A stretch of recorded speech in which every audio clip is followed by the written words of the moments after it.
Gente, vamos falar de outra polêmica agora envolvendo o humorista Léo Lins e a namorada dele, a modelo Aline Mineiro. Vini, os dois fizeram um vídeo usando o termo autista, né? Aí a coisa começou.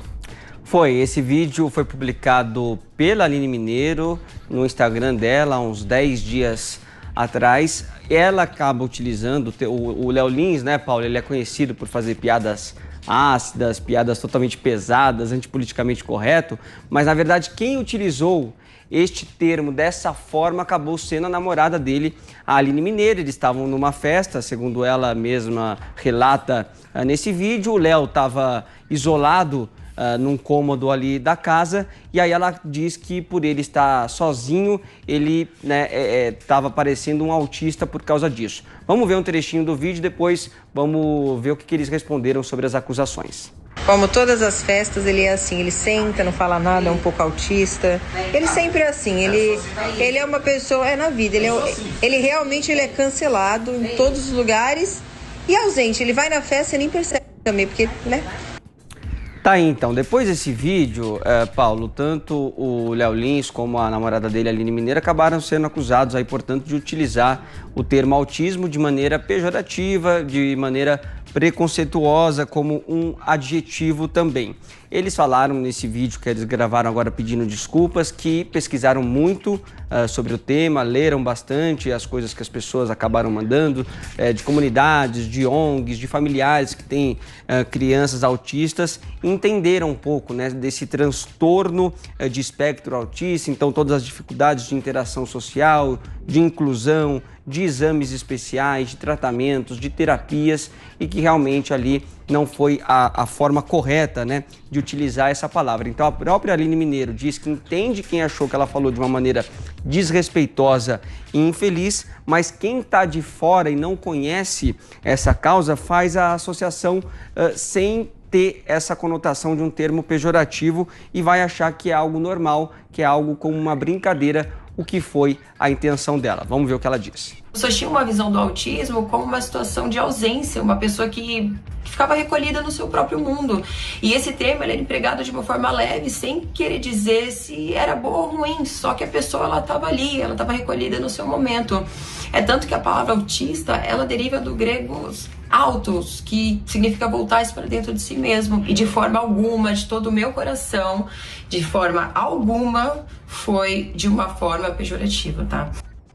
Tá aí fica a pergunta, né, Paulo? Por que eles demoraram tanto para gravar esse vídeo, para pedir essas desculpas, né, se a repercussão já passou aí de mais de uma semana? Segundo o Léo e a Aline, eles receberam muitos ataques, inclusive algumas ameaças também. O Léo disse que teve ameaças, inclusive, para a mãe dele. Descobriram lá o número da mãe dele, começaram a mandar ameaças também. Então eles ficaram bastante assustados, postaram até prints, né, de respostas que o Léo deu para algumas mães de autistas também, respondendo com deboche, com piada. Ele disse que isso aconteceu porque essas mães também chegaram com uma certa agressividade. Aqueles que chegaram com educação, que tentaram explicar o porquê dessa acusação, eles tentaram responder agora dessa forma um pouco mais ampla também. Vamos ver o que o Léo disse. As pessoas que vieram educadamente, aos familiares de autistas, aos autistas que eu não sabia, mas aprendi essa semana que muitos interpretam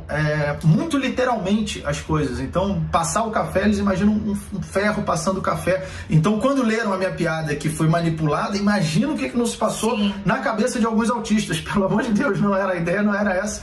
Então, a essas pessoas, desculpa. As pessoas que vieram com agressividade aos torturadores digitais, as pessoas que exigiram o pedido de desculpas para o seu ego, eu sugiro terapia.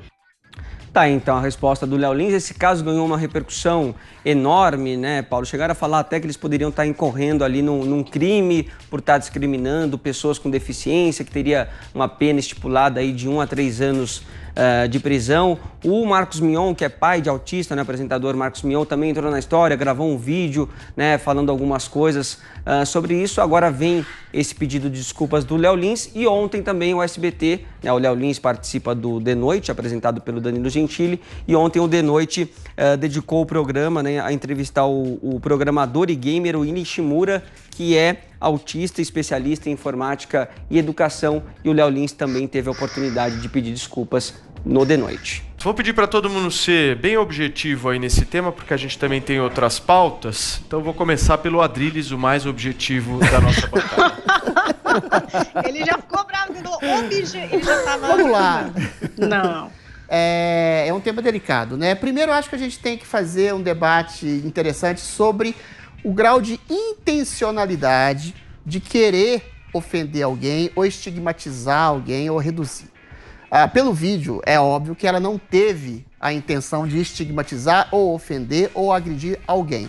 A questão foi o eventual mau uso do termo autista. Eu já me equivoquei aqui e já pedi desculpas, mas eu não acho que ali havia uma intenção de agredir todos os autistas. Cristo, na Bíblia, já falou que curava os cegos. Os cegos é uma deficiência. A questão do autismo é que é uma disfunção cognitiva que tem maiores e menores graus. E às vezes os autistas ficam até muito inteligentes. Eu, na minha infância, vou revelar uma coisa para vocês, e não é mentira, já fui chamado pejorativamente várias vezes de autistas pelas minhas tias, porque eu ficava muito sozinho, que eu tinha um problema de comunicação e era muito focado em determinados assuntos e outros não me interessavam em nada.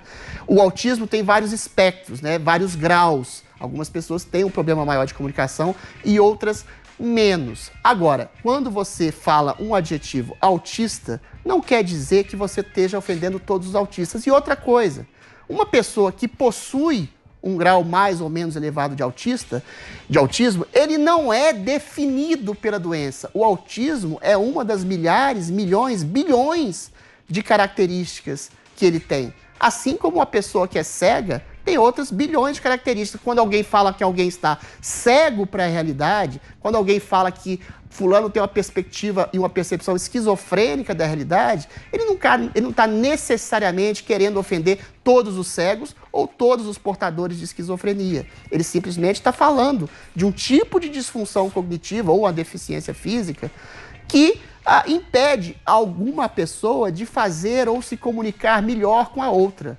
Mas em momento algum eu vi ali, no caso desse vídeo, a intenção de ofender o autista. Se a gente não fizesse debate maduro sobre intencionalidade, todos os termos, todas as palavras, todos os adjetivos vão ser e podem ser, de alguma forma, criminalizados. E aí a gente faz uma censura total da natureza humana. Tudo bem, evitar falar o termo autista, porque não é como uma cegueira total, o autismo tem vários graus, como diz, é salutar. É uma consciência moral para não ofender ninguém. Mas a gente tem que perceber a intenção da pessoa, sobretudo, antes do uso puro e simples de um vocábulo. E para você, Joel? Pois é, nessa eu vou estar mais ou menos com Adrilles aí. É um encontro de duas perspectivas muito diferentes. De um lado, você tem um uso de uma palavra que denota ou uma deficiência física ou uma deficiência mental, psicológica, uma condição, não necessariamente uma deficiência, mas uma condição mental, usado num sentido figurado, para se referir a certas características que não dizem respeito diretamente a ela, mas que de alguma maneira representam essa deficiência na vida normal das pessoas, na vida do dia a dia que a gente leva. Então a gente, como a Adrilles lembrou, da cegueira, eu que sou míope, muitas vezes a miopia é usada também, isso aqui é uma decisão míope que a pessoa está tomando. Ou então o autismo, a pessoa não está falando com os outros, você está autista aí, você não está se relacionando.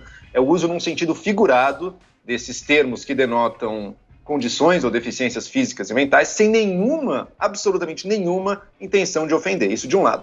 Do outro lado, você tem os portadores dessas condições ou deficiências, ou os seus pais e pessoas próximas a eles, no qual aquilo pode representar muitas vezes uma fonte de sofrimento em suas vidas, uma série de novos desafios, uma outra condição, e que lendo aquilo, ouvindo aquilo, se sentem ofendidos e gostariam que aquilo não fosse falado. São duas perspectivas assim que se chocam no nosso mundo, porque antes você usava essa expressão num meio e que vai estar pessoas com quem você está falando, aquelas pessoas, nenhuma delas vai se sentir muito ofendido com aquilo e te conhecem também e ninguém ia nem ficar sabendo. Hoje em dia, tudo que você fala nas redes sociais, ele potencialmente chega a todos os habitantes quase do planeta. Então você está sempre falando para todos a todo momento.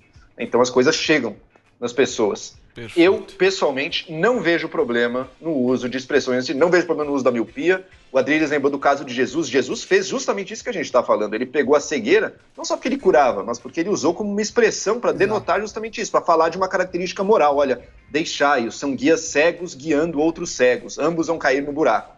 Eu não estava falando de cegos literais, eu estava usando a cegueira no sentido figurado para se referir a certa postura de seres humanos na realidade, inclusive para criticá-los, né? Mas não, ele estava ofendendo os cegos ao falar isso? Eu diria, não estava e não precisa se sentir ofendido com isso. Mas, ao mesmo tempo, eu entendo que hoje o padrão cultural tem sido outro. Eu também não sou eu que vou ficar lutando pelo direito de falar que alguém é autista ou não em sentido figurado, eu apenas deixo de usar. Mas eu acho eu acho que não seria necessário fazer isso. Eu discordo que isso seja uma ofensa, mas, dado que tem pessoas se sentindo ofendidas, vamos lá. Paulinha, para fechar. Ia falar assim, total falta de intenção ali, depois a percepção do que as pessoas sentem em relação a isso, como o Joel falou, né, famílias, enfim, quem é autista pode ter sim se sentido ofendido e depois o passo para trás, né. Ali uma fala intencional, não intencional, tá filmando um dia a dia. Aí eu só queria fazer uma inversão aqui. E se fosse o Léo Lins intencionalmente fazendo uma piada sobre autismo, como ele faz de diversos assuntos espinhosos, digamos assim. Boa discussão. Muda ou não muda, sabe assim? Porque às vezes a gente discussão. É isso que eu fiquei pensando aqui. E se fosse uma piada intencional falando sobre isso, né? Porque o Léo Lins, ele é famoso por não ter limites. Exatamente. Ele fala de todos os assuntos, ele pega pesado mesmo. A gente já teve uma conversa com ele no programa que tinha aqui na Jovem Pan, o Eva. Será que seria diferente a nossa interpretação em relação a isso? Vamos chamá-lo, Paulinha. Deixar aqui registrado o convite ao Léo Lins exatamente para fazer essa pergunta que a Paulinha acabou de fazer, né, Vini? Acho que é importante esse debate. É até bom para... Mas quando a gente acaba lidando com a notícia, né, quando vem apenas uma manchete assim, você até imagina que... E você até imagina que o Léo Lins teria feito realmente uma piada intencional, até por esse jeitão dele que a Paulinha falou, né, de ser um cara meio sem limites no trabalho de humor que ele acaba fazendo. Mas não, a gente viu que foi realmente algo sem intenção. Eu acho que o que acabou pegando um pouquinho foi a falta de timing também, do tempo que eles demoraram para gravar esse vídeo de resposta. Perfeito.